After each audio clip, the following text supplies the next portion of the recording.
ડુમસમાં દરિયાના પાણી દૂર જવાની અફવા વહેતી થઈ હતી. અફવા ફેલાવનાર સોશિયલ મીડિયા ચેનલ ઉપર પોલીસ ફરિયાદ કરવામાં આવશે. સુરત સાયબર પોલીસ દ્વારા ગુપ્ત રાહે તપાસ હાથ ધરવામાં આવી છે. સોશિયલ મીડિયા ગ્રુપ પર પ્રમોટ કરાતી ભેદી રીલમાં બકવાસ કરવામાં આવ્યો છે. સુનામી આવશે તેવી રીલ વહેતી કરી લોકોમાં ભય ઊભો કર્યો હતો. દરિયા કિનારે સ્થિતિ સામાન્ય છે. અફવા ન ફેલાવવા પોલીસે અપીલ કરી હતી. છેલ્લી તારીખ 7 મઈના રોજ અમુક સોશિયલ મીડિયા લિંક્સ મારફતે એવી અફવા ફેલાવવામાં આવી રહી હતી કે ડુમસ દરિયા કિનારે પાણી રિસીડ થવાના લીધે આ સુનામીના અણસાર છે અને એવા સિમ્ટમ્સ છે જેના આધારે અમુક લોકોએ આવી રૂમર્સ ફેલાવી હતી. પોલીસ અમારી જે સાયબરની ટીમ છે તાત્કાલિક એમાં જોડાવવામાં આવી અને એવા લિંક્સ આઈડેન્ટિફાઈ કરવામાં આવ્યા છે. 11 લિંક્સ જે હતા એ આઈડેન્ટિફાઈ કરી અને લિંક્સ દૂર કરવા માટે કન્સર્ન એજન્સીને પણ લખવામાં આવ્યું છે અને જે વ્યક્તિ આવા પ્રકારના રૂમર્સ ફેલાવતા હતા એમને આઈડેન્ટિફાઈ કરીને એમના વિરુદ્ધમાં ગુનો દાખલ કરવાની તજવીજ ચાલુ છે.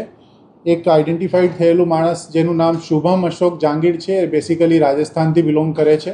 એમના વિરુદ્ધમાં બીએનએસની કલમ 353(1)B આધારે મિસઇન્ફોર્મેશન ફેલાવવા અને લોકોમાં પેનિક ક્રિએટ કરવાના આધારે ગુનો દાખલ થયું છે.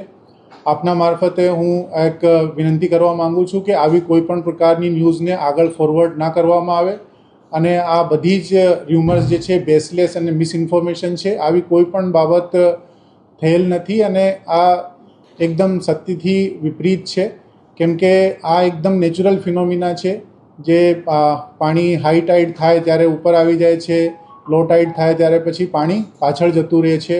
આવી ઘટના એકદમ નેચરલી બનતી હોય છે પરંતુ એને મિસઇન્ફોર્મેશન ફેલાવીને લોકોની અંદર એક અલગ પ્રકારનું પેનિક ક્રિએટ કરવામાં આવતું એટલે તાત્કાલિક કાર્યવાહી હાથ ધરવામાં આવી છે. આને લગતી અધિકૃત એજન્સીઓ છે એજન્સીઓના મારફતે જ્યારે કોઈ ન્યૂઝ આવે તેને જ ધ્યાને મૂકવા અમારી ખાસ વિનંતી છે. અમારા જે લોકલ પોલીસ તંત્ર છે એમને પણ ત્યાંના દરિયા કિનારેના જે ગામો છે એમના ગ્રામજનોની સાથે પણ વાત કરી અને એવા કોઈ લિંક એને ધ્યાને આવે તો એ તાત્કાલિક પોલીસને રિપોર્ટ કરવા માટે પણ કહેવામાં આવેલું છે. એમને જાગૃત કરવામાં આવ્યા છે અને બાકીની જે આગળની કાર્યવાહી ગુનો દાખલ કરીને અપરાધી વિરુદ્ધમાં કરવામાં આવશે એ આપને જણાવવામાં આવશે. સર, લિંક જે જાહેર થઈ છે કોણે રૂમર્સ ફેલાવ્યા છે?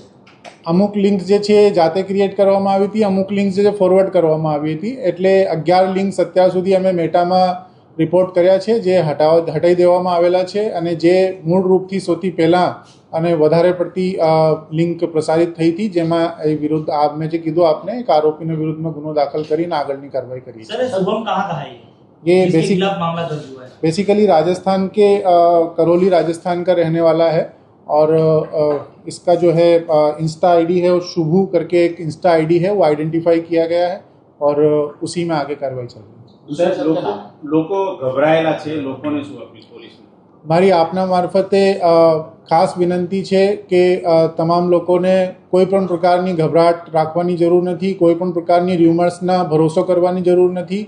એવી કોઈ પણ બાબત જે છે એ ક્યારેક પણ એવું બનતું હોય તો અધિકૃત એજન્સીઓ છે, ધારો કે અધિકૃત એજન્સીઓ NDMA છે, બાકી ઓર બીજી એજન્સીઓ છે એમના મારફતે આ સૂચના આપવામાં આવે છે. આવી પ્રકારની સોશિયલ મીડિયા લિંક્સના મારફતે કોઈ વ્યક્તિ આવી ખોટી અફવા ફેલાવતો હોય, આવી કોઈ મિસઇન્ફોર્મેશન ફેલાવતો હોય તો એ કાયદાકીય રીતે ઇલીગલ છે.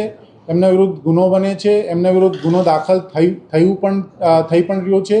એટલે આવા કોઈ પણ પ્રકારના રૂમર્સમાં ના આવવા અને ત્યાં એકદમ બિલકુલ નેચરલ ફિનોમિનાના આધારે લોકો અવર જવર કરે એવી અમારી આપના મારફતે ખાસ વિનંતી છે આખા સુરત સિટીના રહેવાસીઓ.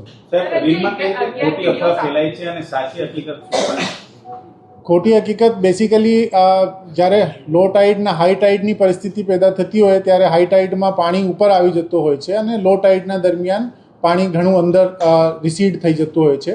તો જે લો ટાઈડની પરિસ્થિતિ હતી તે વખતનો વિડીયો બનાવવામાં આવ્યો હતું ને એને એ પ્રકારે દેખાડવામાં આવ્યું હતું કે આ લો ટાઈડની પરિસ્થિતિનું નિર્માણ આવનારી સુનામીના એક લક્ષણ તરીકે એમને પ્રકાશિત કર્યા હતા.